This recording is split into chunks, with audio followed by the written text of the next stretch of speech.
Biishopu mwese gwagambire bo gwabire nabuganaho bakuru b'amashomero ba chairman ba PTA n'aba board hamwe n'abari kureberera sente ahansi y'ubureberezi bwa enkores. Omushomo gubire guri mu ruharo n'ekigendererwa cyo kwizusya abagwetabiremu ebine kukora emirimo yabo.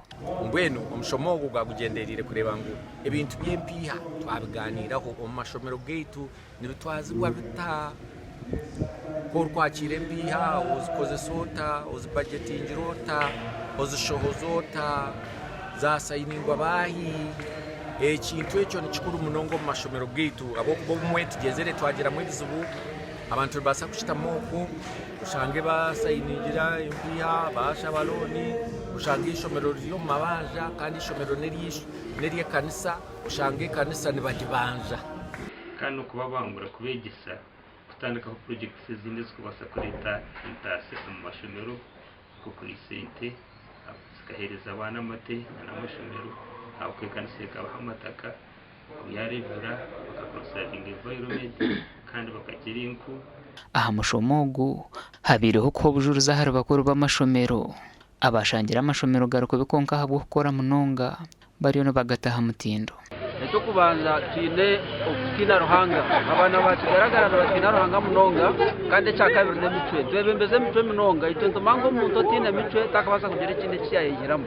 Ecyakashatu tunabashomesa abar committed abo kuno mu rumo gwabo. Izoba nariyo rumwe hona Bishop mwese gwakurira umukoro gwo kusima ruhanga aha bwishomere rya Mbarara high school okora je bibuzo bya senior ya kana na senior ya mukaga ebyo mwako guhwiri.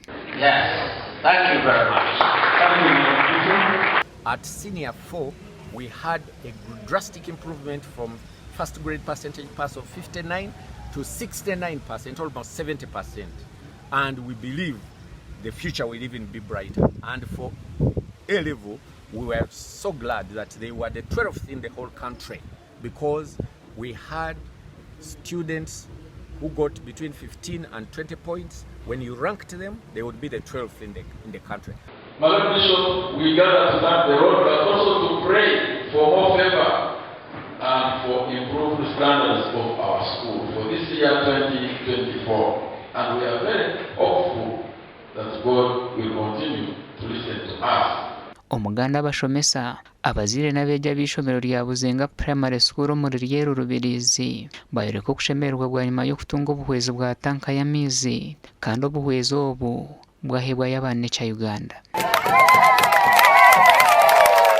Ishomereri lya Buzenga hamwe na nerya Mugogo tukatwagaheyireho etanka za mizi zuri kwingana ziti kandi turiyo ntwongera kubahereza etanka zindi za mizi nangwa na nebero kugenderaho ebiragatasyemu. Abebembezi bishomerero basima bane cha Uganda ahabwo buhwezo obu. The only source of water we have ni rain water. So batuyambere kuje harvesting rain water eyituru kukoresa. Necha Uganda byahanditse kugira ngo ekorere mu government omuyone ekora. Mbwenu nyowe ni batero stamp kugira ngo ebyo mu habandiko byabo bayino babukora. Mbwenu kuri nchibasika necha Uganda kuyakongera kutukonsideringa nango twe twahandikire na government kureba ngo twakora ishomero ryo renovation abana mu mbera nkejo na weather yaberimbi babasa kubera umwanya murunji. Gasha kwa Abdukali Musengendo na Onesimus Ndianabo.